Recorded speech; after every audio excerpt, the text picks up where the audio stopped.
जय हिंद दोस्तों।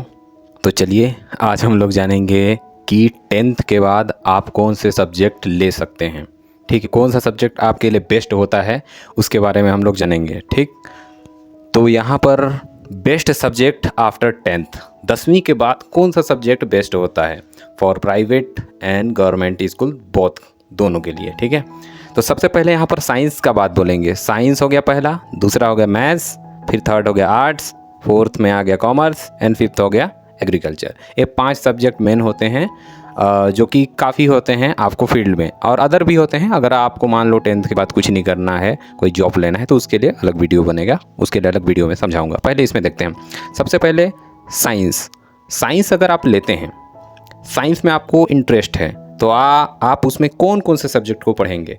तो यहाँ पर साइंस में बायोलॉजी है। सबसे पहले आपका आ जाता है बायोलॉजी, इसके बाद आ जाता है केमिस्ट्री, फिर आ जाता है फिज़िक्स, हिंदी और इंग्लिश। ठीक है, तो यहाँ पर हम लोगों ने जिस प्रकार से 5 सब्जेक्ट देखा, इसमें हिंदी और इंग्लिश कॉमन है, जो कि सभी लगभग सभी में आएगा। ठीक है, इसमें से है जीके, ईवीएस और कंप्यूटर। ये गवर्नमेंट में शायद कम ही होते हैं, लेकिन प्राइवेट में ये मेंशन हो। तो चलिए सबसे पहले देखेंगे साइंस।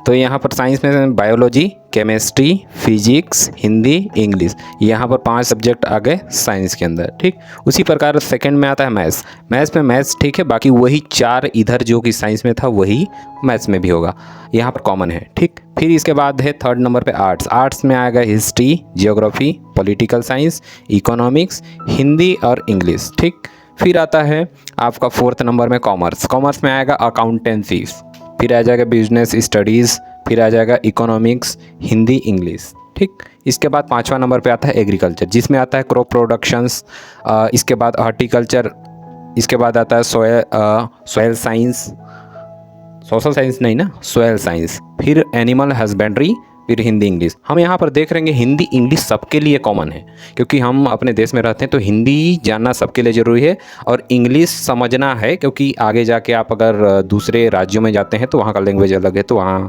आपको इंग्लिश बोलना पड़ेगा। उसके लिए बेसिक समझ होनी चाहिए, और आप फॉरेन में भी जाते हैं घूमने, तो उसके लिए भी इंग्लिश बेसिक समझ होने चाहिए। तो यहाँ पर है 5 सब्जेक्ट की बात कि 10वीं के बाद आप 10th के बाद 5 सब्जेक्ट ले सकते हैं। यहाँ पर मैं नहीं बताऊँगा कि आपको 5 सब्जेक्ट में कौन सा लेना है या फिर कौन सा आपके लिए बेस्ट होगा। इसमें आप ही बताएंगे कि आपको कौन सा सब्जेक्ट बेस्ट लगता है। देखिए, यहाँ पर सभी सब्जेक्ट अच्छे हैं, इसमें से कोई सब्जेक्ट बुरा नहीं है, लेकिन 10वीं में या उससे पहले आपको कौन सा सब्जेक्ट अच्छा लगता है, आप उसी को चूज़ करिएगा। ठीक है, यह नहीं कि दोस्त यार या फिर और कोई, ठीक है, कि वो सब्जेक्ट ले रहा है तो चलो साथ में ले लेते हैं, ये गलती नहीं करना है, नहीं तो आगे जाके परेशानी आप ही को होना है। कुछ दोस्त मेरे इसमें फेल हो गए थे, जिसके लिए मैं बता रहा हूँ, वो दूसरे को देख कर आ गए थे। ठीक, तो आप क्या करें, अपने मन से इस 5 सब्जेक्ट में आपको जो अच्छा लगता है वही सब्जेक्ट लें, और आप कमेंट पर लिख कर बताएं कि आपको कौन सा सब्जेक्ट अच्छा लगता है। ठीक है, तो मिलते हैं अगले वीडियो में, तब तक के लिए जय हिंद।